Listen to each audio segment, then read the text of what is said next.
রক্ষাকারী মায়ের মন্দিরে এসে আমাকে বলেছিল এখানকার ছেলেরা যে আমার জয়ের জন্য তারা মানত করেছে মায়ের কাছে। তো আমি এখানে এসে আমি যেটা উপলব্ধি করলাম যে জয়ের জন্য শুধু আমাদের পার্টির ছেলেরাই নয়, এই আছড়া গাঁয়ের সমস্ত মানুষ যেভাবে আপনারা এখানে এসে আজকে আমাকে ভালোবাসায় ভরিয়ে দিয়েছেন, আপনাদের মনেও সেই প্রত্যাশা ছিল কি আপনাদের ঘরের ছেলে অরিজিৎ যেন জনপ্রতিনিধি রূপে এসে আপনাদের এই মায়ের মন্দিরে এসে মাথা থেকে যায়। তাই আপনাদের ওই আছড়া গ্রামের সমস্ত মানুষ যারা বয়োজ্যেষ্ঠ তারা আমার প্রণাম গ্রহণ করবেন।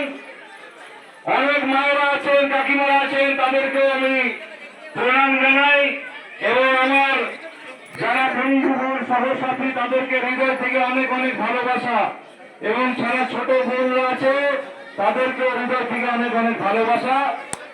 আমি একটা কথা বলতে চাই যে 5 বছরের জন্য কাজ করার সুযোগ দিয়েছেন, কোন জমিদারি দেননি। তাই ওই এলাকায় জমিদার হতে অরিজিৎ রায় আসেনি।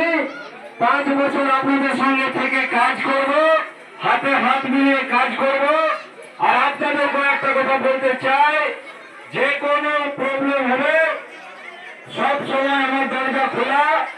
আর বিধায়ক অরিজিৎ রায় হিসাবে নয়, এই আছড়া গ্রামের ছেলে অরিজিৎ যাতে হতে পারি সেই আশীর্বাদটুকু আপনারা সবাই মিলে দেবেন।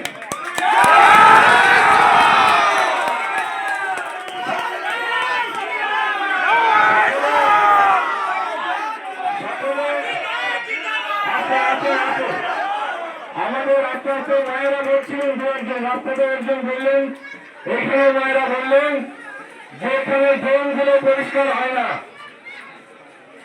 আমার মনে হয় এই কাজগুলো দেখার দায়িত্ব পঞ্চায়েতের ছিল, কিন্তু কিভাবে পঞ্চায়েত চলেছে সেটা রাস্তাঘাটে ঘুরলে বোঝা যায়।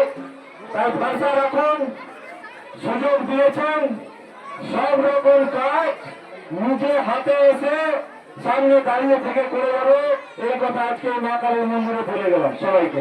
সবাই মিলে ভালো থাকবেন।